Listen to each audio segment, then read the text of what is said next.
Hi, everybody. It is Subconscious Sundays with me, Reverend April Kling Meyer, and my co host, the very talented hypnotist, Timothy Freeman. How you doing, Hi. Tim? Good. How are you? Oh, what a weekend it has been. I have been pondering our topic all week, thinking about what I'm going to talk about. And I texted you in a tizzy on what was it, Thursday, Friday, something like that. Like, I don't know. Okay, so Tim and I picked the topic for this week ages ago. And it was based on a really juicy, like, excellent, just brilliant conversation we were having about control and balance. And then I kind of just blanked on what that conversation was about. So I texted him on Thursday or Friday about like, can you kind of like refresh my memory on like what the whole trail of that conversation was that made us put this down for our topic for today? And you texted me back, but you were kind of like, yeah, I'm trying to remember all that we said too. So it's not that we had to wing it. We had several days to think this one out. And then life decided to intervene. We'll get to that in a moment, but first we want to kind of go over the rules and regs around here. So, Tim, take it away. Sure. So, Subconscious Sundays, we want this to be a kind of fun, laid back way to discuss some serious issues in our life, sometimes some heavy topics. But we know that if we can discuss these things, we can get more insight if we're having a little bit more fun and approach them with a lighter heart. Yeah, and we're remaining open and inviting and welcoming to all of you who join us live or join us afterwards in the comments, who have questions or ideas. You can respectfully bring those to our conversation as well. This is our weekly ritual, not ours as in me and Tim, but yours as well. And it's our time to gather our shared community in virtual sacred space and share our knowledge while hearing your response. Yeah, and we often, as in the case this week, we are living through these topics ourselves: control and balance. this we pick these topics, and as so often happens in life, these topics visited us in our lives. Yes, So we have some definitely. core values here to cover really quickly. We just want to be really, we always are respectful of everyone's individual journey here. Our orientation, this program, we're rooted in compassion for self and others. We want to promote growth and expansion and create a supportive community. That's where you come in. Thank you for joining us today. Okay.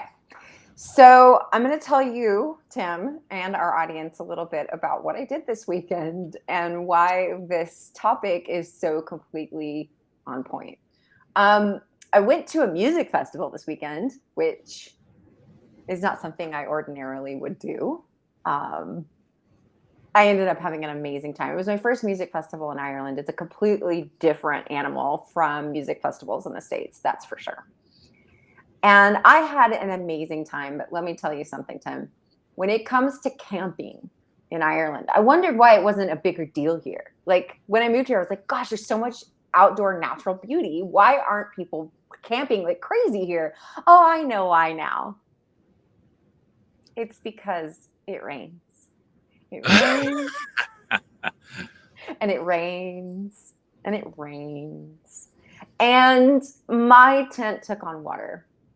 And I was alone in my tent. Like I had a crew, like I had my friends and their tents around us. They were taking on rain as well.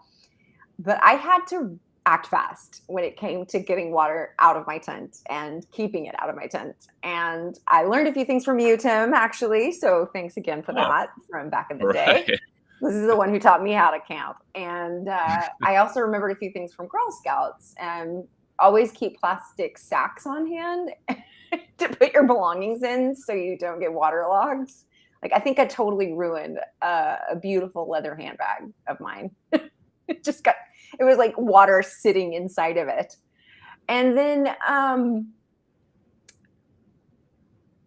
one of the things that I thought of though is taking my sleeping bag and which is kind of waterproof, and just putting it over myself in my bed, like in my actual bed. And I brought like nice linens. It was a total glamping thing. So I put the sleeping bag over me and my linens, and that kept me and my linens dry, which is why I slept through the whole thing. And my tent took on water. I didn't even know until morning. When I stepped out of my air mattress and my socks just went, and then I get home.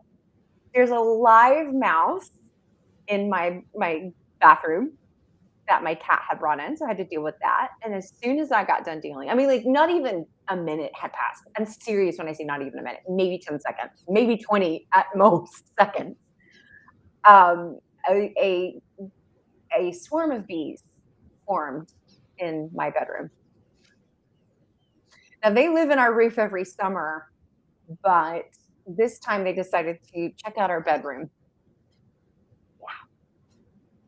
So you could say that I have had very little control over my life in the last 3 days. I've had to deal with weather and I've had to deal with wild animals. And let me tell you, what a great example of how to bring balance into what you cannot control. And that's really the crux of our topic today. And I want to bring Yeah, in James here. We've got a nice conversation going on here. Things could have been worse. James was on a Boy Scout camp when whole tents floated away, illustrating further that the illusion of control, sometimes there's so much that we cannot control. Right. I mean, in fact, I want to take it over to the comments to the prompt I put on Facebook this week as well. Yeah, wondering where this campus story. A mouse turns into control and balance. Yeah, and thinking about like that giant elephant like teetering on a bucket trying to get away from the mouse. That was me earlier. So I want to take it over to our Facebook prompt to this week, and it was, how much control do you feel you have over your own life and why? And we had a lot of great comments. So one of those was, depends on the day. And that was from our friend Korea here in Ireland. And then an old friend of ours, Allison, I have very little control. I have tons of agency, great distinction, meaning I have freedom to make many choices and take actions, but I don't control the outcome. Hold that dot. And then we have a pretty long comment, but I wanted to include all of it because it's so good. Elaine says, control is an illusion. I have zero control over the events of my life. I have 100% control over my choices and attitudes towards these events. Hold that thought as well.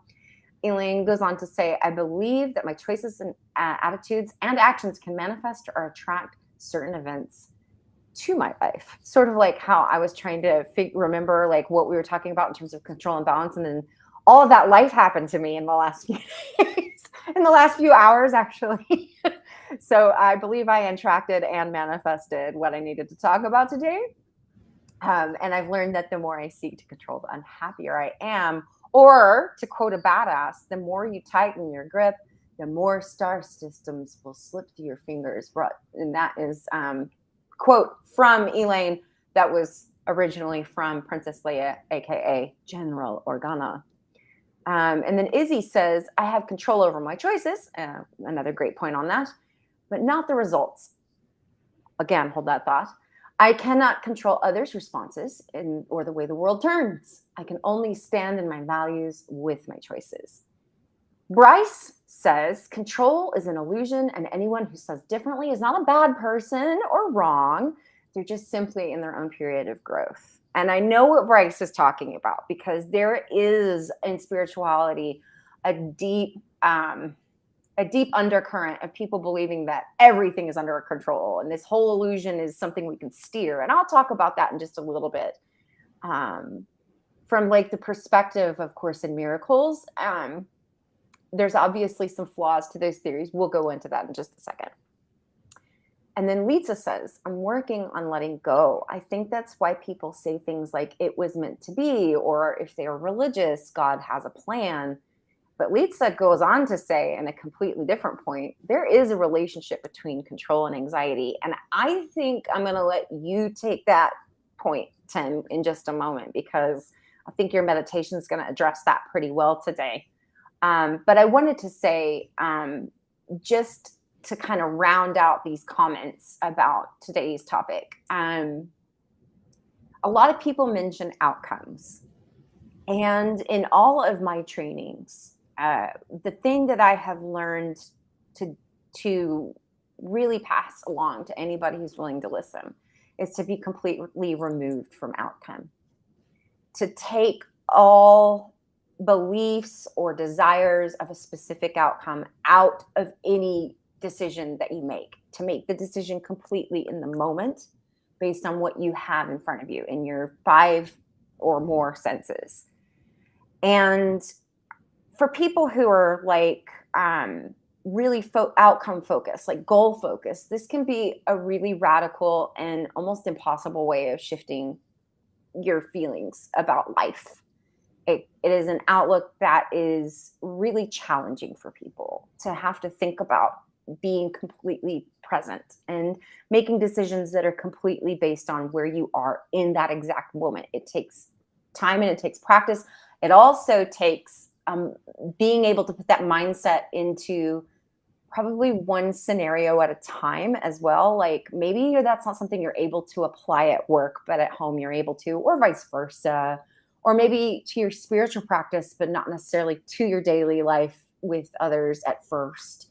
And it's a little by little thing. So to be completely removed from outcome is definitely how I approach creativity. And as you know, I believe creativity is spirituality. That's my thing. And to be removed from the outcome of a piece, for example, like when I'm painting, I know what I more or less want it to look, but I am really treating that as like my heading. And I'm kind of allowing other things to happen in the process, allowing a lot of radical imperfection into the process as well, to see what becomes of the mistakes that I make, a la Bob Ross. And I try to apply those principles in life as well. That is the crux of creativism, actually, is to allow the creative process to guide us in all facets of life. And I want to also go back to what Bryce said about control is an illusion and anyone who says differently, etc. And the idea that all of life is a dream or all of life is illusion lends itself to believing that this is sort of like a lucid dream that we have a lot of control over. And it is, like Bryce said, sort of like kind of a part of a period we go through in our spiritual growth. It is ultimately going to lead to frustration. I think Bryce is pretty right about that. We can really start to believe that this is more of a lucid dream and that it's so much more under control than we think it is. And I think that's still true. Like, I do think there's more in life that is under our control than we really believe that it is. But life is really rarely completely under our control. Like other people mentioned, there's just so many different things that can happen, other people's reactions to us. Like swarms of bees, live mice that my cat brought in to my office. All of these things happen. There's no way I would have been like, Aria, bring a live mouse into my office so I would have something to talk about today. No, that it's anytime we believe that this is a lucid dream and that we have total control over it, it's going to lead to frustration. And I know that there are people out there who believe that this is, multi-dimensional kind of world and that it's very illusionary. But I think the idea behind that is that we take what isn't in our control and we balance that with our reactions. We balance that with facing and dealing with and expressing our emotions. How do you feel about that? Coming up with that basically in the last hour or so, Tim? Well, that's really along the lines of what I was thinking too. On this subject, like we've got a lot of wisdom here with our community. I mean, it's really cool to see these comments and in our call here too. I think that oftentimes people feel out of control, and when you feel out of control, it indicates that things are out of balance. So it's kind of one link here. But really, like, I think that when we're talking about, we're juxtaposing balance and control, it really is balancing what we can control with what we can't control. There's a lot that we can't control. We're kind of exploring that right here. Like, what level of control do we really have in this life? I think, it's arguable, but like, there are things that we can control in our life. And most pointedly, as James points out in the comments, my own reaction and response. Mm-hmm. That is something we can't control. Unless our nervous systems are out of control. Unless Yet we're another already thing. in a heightened emotional state, and then it's a lot harder. Right. But it really is, balancing what we can control with what we can't control. There's so much, I don't know, fear, despair, disgust, whatever. Outrage is huge, like with politics these days. I'm Yeah. going to say the P word right here. You're welcome We to. can't control. That's not something we can control. I Not mean, really. arguably, we're in a democracy. You can vote. There's a level of control there, right? So that, again, that's balancing what we can control with what we can't control. Right. Yeah, so I that's exactly the way I was thinking about this too. Is Yeah. We got to relinquish a sense of control, or a sense of getting too wrapped up in things we can't control. Yeah. And to your point about the P word, politics, the things that have given me the other P word, peace, in the processes that are outside of my control when it comes to things like global policy, politics, things that really feel big and huge and serve to completely encompass our lives, the things that give me peace are the things that I can focus on right outside my door or right within my four walls of my home.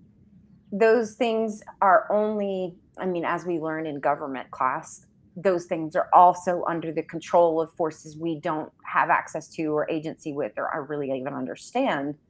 But what I do feel is a sense of peace from being able to focus on what I can control within my own realm, within my own realm of the senses.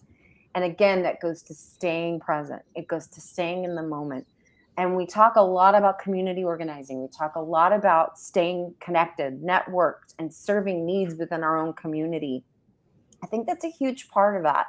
Being able to resource whatever you can personally, and then from whatever you can't resource yourself, you resource from your immediate community. And then you expand from there.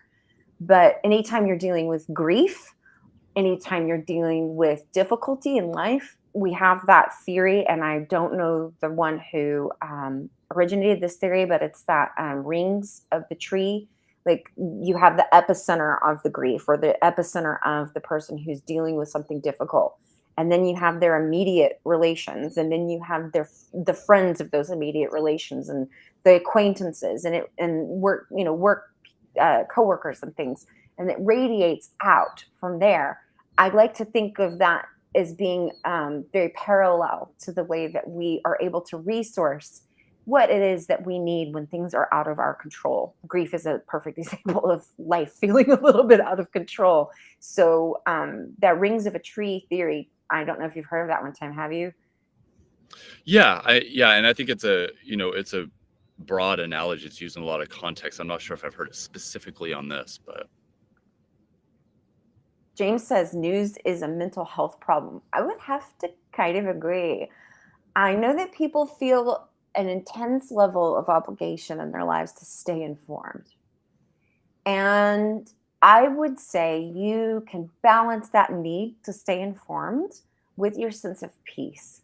Sometimes you don't have to remain so informed about things that are so far removed from your sphere of influence or your level of control. It won't give you peace. It will only bring anxiety. Somebody said also, it was Leetza, I believe, that said control and anxiety are very related.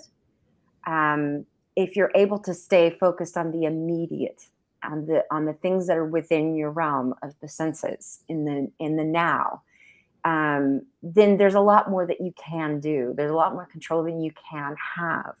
And the news sometimes is going to be a distraction from the things that require your help and require your focus within the immediate realm of the senses. Yeah, I want to add something to this too, because I mean, this is a really, it's a, how do I say, a potent topic for me in my life, where I have experienced like the anxiety that comes from this need, this, need to, maybe it's a need to control, but it's the, the fear and everything that comes from paying a lot of attention. And, you mentioned this obligation to stay connected and know what's going on in the world.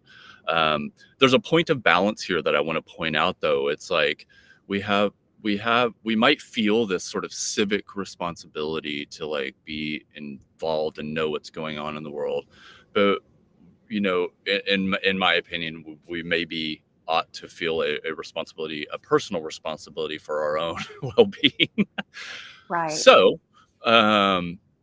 there's balancing that there with the civic responsibility of being informed. And it comes down to in this question of balance, it comes down to prioritizing. So the question really is like, is it more important for you to be connected and fulfill this sense of civic responsibility, or is it more important for you to take responsibility for your own mental health first and foremost, and be able to feel good moment to moment?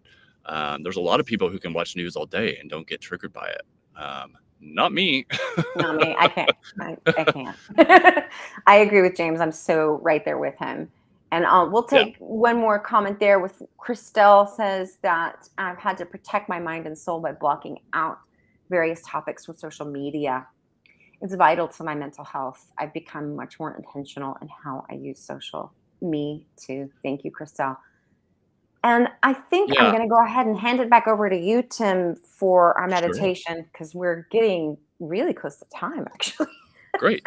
Yeah. Yeah, But sounds really good. yeah, I just want to kind of wrap up this one little thread here. please It's do. like there's I've encountered anyway kind of the concept of an ostrich with its head in the sand. And if you're one who needs to push away certain topics, or limit your news consumption, limit your social media consumption, I've encountered sort of this almost an accusation of like an ostrich with your head in the sand. And Yeah, me too. it's like, again, I mean, it just comes back to what are your priorities? What's going to feel better for you in your life? And I think that prioritizing our own personal well-being, it's not a lack of awareness there. And some might argue that it's more wise, but I digress. I just this is a very rich topic, and there's a lot we can talk about here on this with balance and control. But I want to share a hypnotic meditation with you guys that I hope will help with this. And I want to provide a tool for you to use this week, a subconscious tool to help with your sense of balance and control throughout And this week. before I dive off of here and give it all over to you, I just want to let everybody to know that the mouse is alive and thriving out in the wilderness. And the swarm of bees is alive and well and out of our bedroom. I am officially able to say that now. I got a text right before we went live that we are fully caulked upstairs and the bees are out. So we took control of the situation. We did our best, and sure enough. Awesome. All right.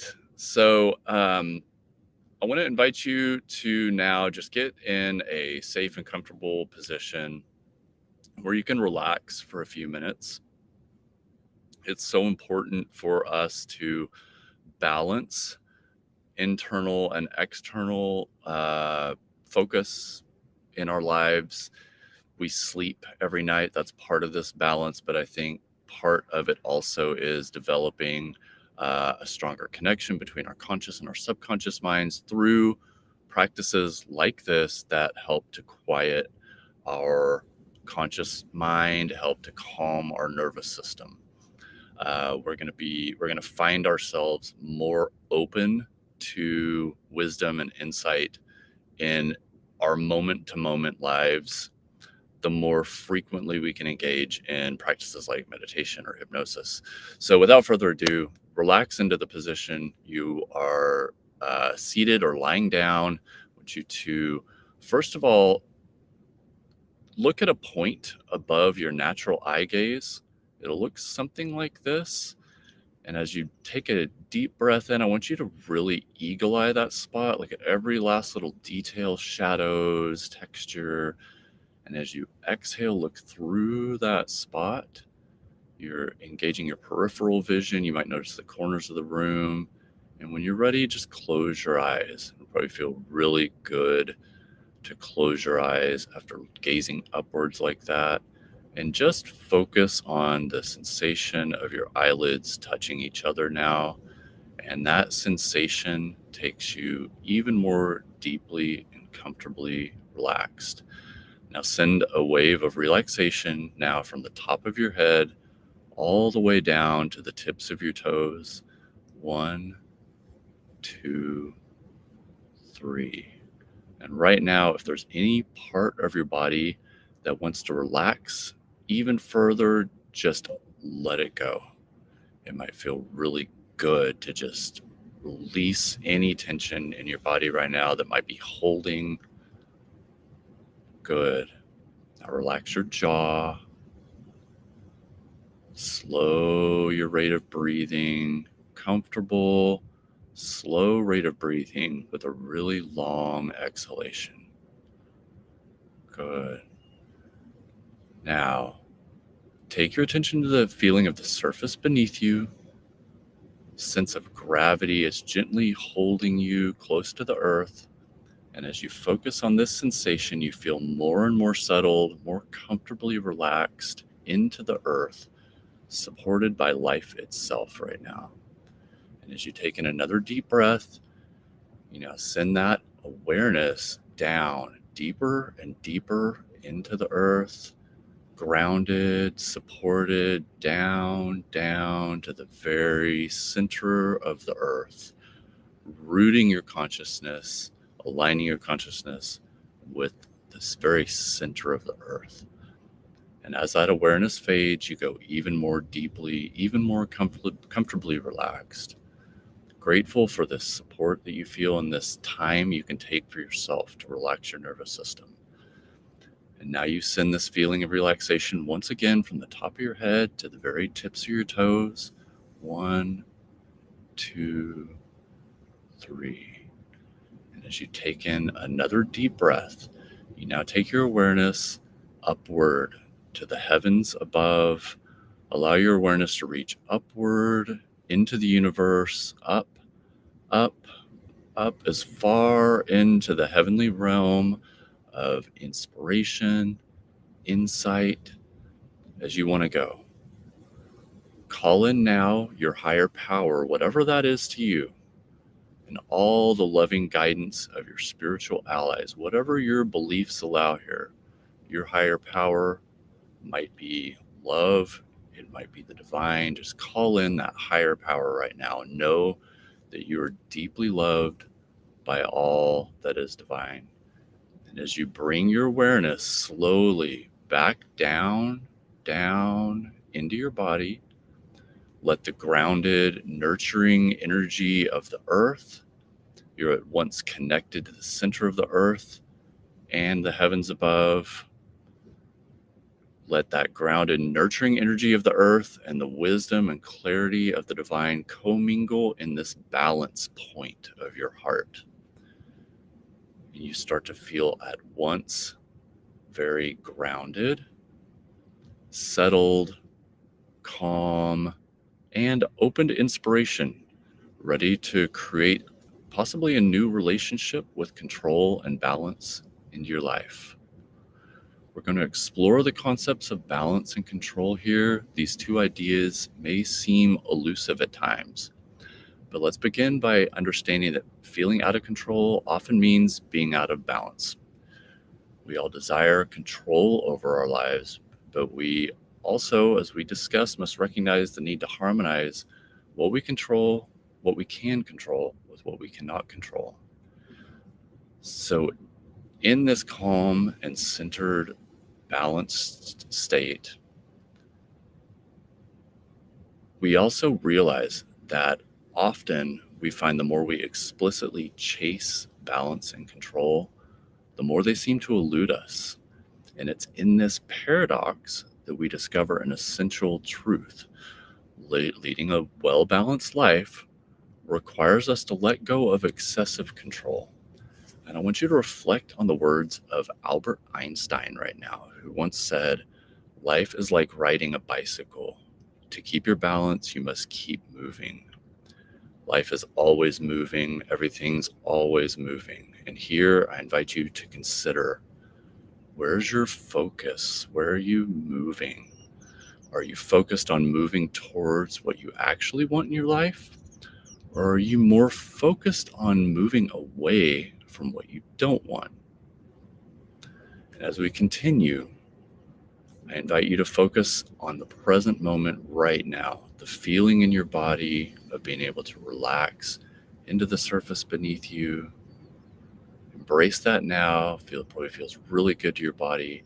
And as you start shifting your attention more and more away from what you don't want towards what you truly desire, instead of moving away from undesirable aspects, you move more towards the positive experiences and outcomes you seek. This shift in perspective can empower you to take intentional steps, natural, easy, intentional steps in the direction of your dreams.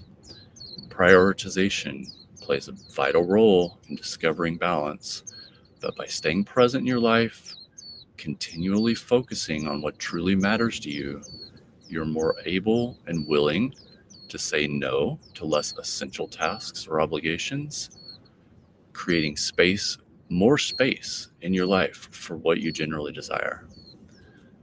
Often it's totally natural. We tend to blame others or external circumstances for our lack of balance, but the truth is that it lies within our own choices. So this week, as you are able to reflect on this feeling of internal balance right now, you're more easily able to let go of unnecessary burdens, ask for assistance when needed. You are deeply loved, and you're more able to remain open to adjusting your goals and priorities as you grow. Now, briefly here, I want you to now imagine a vehicle that represents how you move through this whole life. This can be a car, this can be a jet, airplane, whatever comes to mind right now. This vehicle that represents how you move through your whole life. I want you to board this vehicle. Right now, I've got a chariot and I'm getting in that chariot. I want you to get inside this vehicle right now. You might once again call in the highest power in your universe to sit in the passenger seat with you here. And you notice a control panel right in front of you. There's a few knobs on this control panel here in this vehicle that is helping you navigate this whole world that is your life. And on one side of the control panel, there's all the things that you don't want in this life, things that you explicitly don't want in your life. And on the other side of the control panel are several things that you do want more of in your life. And right now, I want you to realize that this vehicle that you are seated in right now, you can come right back to this vehicle as needed anytime this week you'd like. Just take a few minutes to relax your nervous system, relax your body. And as your body relaxes more, the more and more your mind relaxes, you gain deeper access to your subconscious mind. And you can imagine once again this vehicle with a control panel. You can adjust these knobs now. I want you to just play around with the control panel with the power of your mind. Turn down the knobs on the focus on the things that you don't want in your life. There might be a few things that come to mind. And on the other side, there's a few things that come to mind now, things that you do want more of in your life. And right now, take your hand to those knobs on the side of the control panel with those things that you want more of in your life and turn up that volume on those things. You might start to feel a little bit more settled into the position that you're sitting or lying down, even more comfortably relaxed. And this is just a simple tool using the power of your imagination that you can play with this week. If things seem out of balance or things seem out of control, take yourself back into this state of relaxed focus awareness. And once again, imagine your vehicle. Invite in your higher power as your co-pilot and see your control panel. Imagine it there. And you can adjust those knobs and think specifically about those things that you want more of in your life. The things that we focus on in our life become the things that we move towards in our life.